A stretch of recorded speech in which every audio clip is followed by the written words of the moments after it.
Hey guys, it's Tori from Monogram Moments, and today I'm going to show you all how to make an ornament using an embroidery hoop and also canvas fabric. And I'm also going to be using Jet Pro SS since that canvas fabric is on the whiter side. It does have a little bit of an off-white color, so if you did want it to be brighter white, you could also use 3G Jet Opaque transfer paper for darks, and it will give you that whiter color. You obviously just won't mirror your image at the end, and the application is just a tad different, but I like seeing that canvas material come through, so that's why I'm going to use Jet Pro SS. Also, it's what I mostly have on hand to begin with.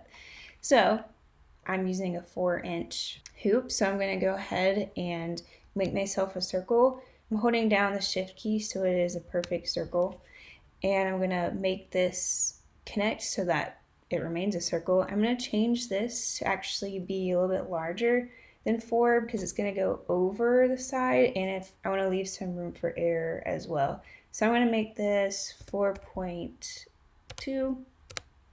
That changed to 4.2, and I'm going to enter. Okay, so now if I were to start drawing in here and I made my antlers go way out to the side, they aren't going to show up, so we're going to make a smaller circle as well. But I'm going to go ahead and pull in my background that I want to use. This is part of the neutrals, small gingham neutrals I have on my website. Okay, so now I've got that background, and like I said, I want to go ahead and create another circle inside of this that's going to be smaller that I'm actually going to draw or design inside of so it doesn't go over the edge. So this one I'm probably going to let be 3.85, tab over, enter, and there we go. So I'm going to drag this guy in here. I want to select both of them and make sure they're evenly spaced out by selecting that. And now I'm going to group these together. Alright, so now I'm going to go ahead and pull in my reindeer, and I can go ahead and size him down. And again, I'm looking at that inside circle, and that looks good to me. Alright, so now we're going to add the name, and I do want the name to be arched a little bit and not straight across. You can make it straight across. And to get that arch, I'm going to select the ellipse tool. I'm not going to hold down the shift key because I don't want it to be super circular. And that angle looks pretty good to me, so I'm going to let go. Now I'm going to go ahead and type out my name.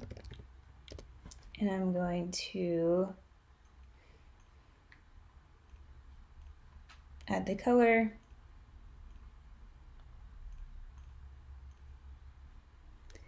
And go ahead and change my font. Okay, so to get it on here, we're going to double click. We're going to grab this little crosshair right here, and we're going to set it right on top of that ellipse. And I'm going to try to get it nice and center. That looks good to me, so I'm going to take the whole thing and drag it up here.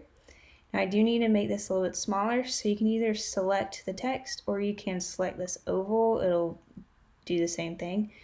I'm going to size that down a little bit, and as you're sizing down, you might notice that it gets a little off. It might end up way over here, so just double click, grab that crosshair, and drag it to where you like it. And that looks good to me.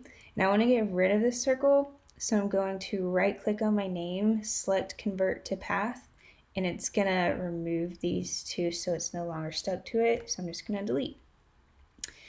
And this looks good to me. I'm going to select these two, make them a group, and then I'm going to select the whole thing, and again I'm going to select the center button, and that did go a little bit higher than I like it to, so I'm going to just bring that down a little bit.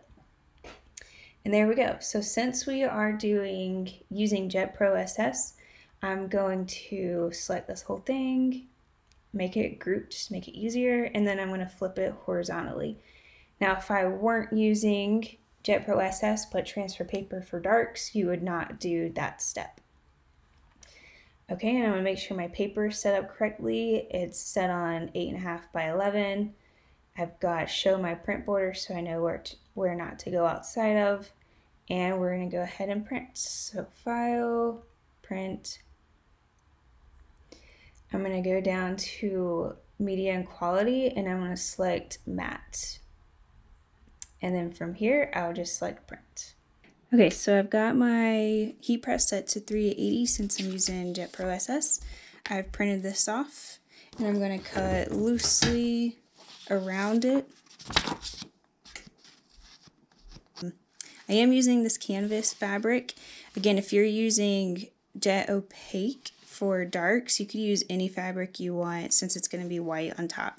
So if you didn't have this and didn't feel like getting it, that is totally fine. All right, we're going to lint roll our fabric.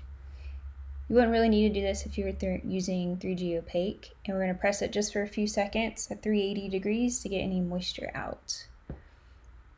Now we're going to put our Jet Pro SS face down on our fabric. Make sure you've got enough room around the edges so that when we lay it over our ornament, it works. We're going to do this for 30 seconds. Now we're going to let it cool first before we peel it off. And then we're going to lay it back on the heat press with parchment paper on top. Press for about 5 seconds. You can just hover over top of it, you don't have to press it. Stretch it out a little bit. Since this isn't getting washed, we don't have to stretch as much, but it's still good to do. Put a parchment paper back on top, hover over it. You don't have to push it all the way down like I do, and take off that parchment paper. So now we're going to cut around the design loosely, still leave a little bit of white around it. Looks like I cut about 1 inch away from my design just so it has room to go around the back of the hoop. Now I'm trying to figure out my placement on the hoop, kind of pushing down around it, make sure it's going to be even. Once you find where you like it, unscrew that hoop and push it down in place. You might have to unscrew it again if it's still too tight. Tighten it back up if it is how you like it. And now we're going to hot glue these pieces around. And there were some that were a little too long than the other, so I just trimmed those a little bit. Really nothing fancy here. And take your hot glue gun, do a little bit, a little line, push your fabric down on top of it. Do that all the way around. And if there's any places you miss, you can just go back and add more hot glue. So there's your back. Now we're going to take our twine or whatever you're going to use for the hanging part. And I'm going to wrap it. I would flip your ornament, your hoop over, unlike what I'm doing here. Do this on the back side because I end up having to twist my knot around, but I just did one simple knot and another simple knot, so I'm moving that to the back now. Probably go ahead and hot glue at this step. And now I just made a knot at the top so that it has a hoop to hang. Then I'm going to take my ribbon, wrap it around that embroidery hoop top, maybe add another hot glue gun right there if you want, and adjust that bow the way you like it. And I'm about to add some more hot glue on the back just to secure everything. And there you go.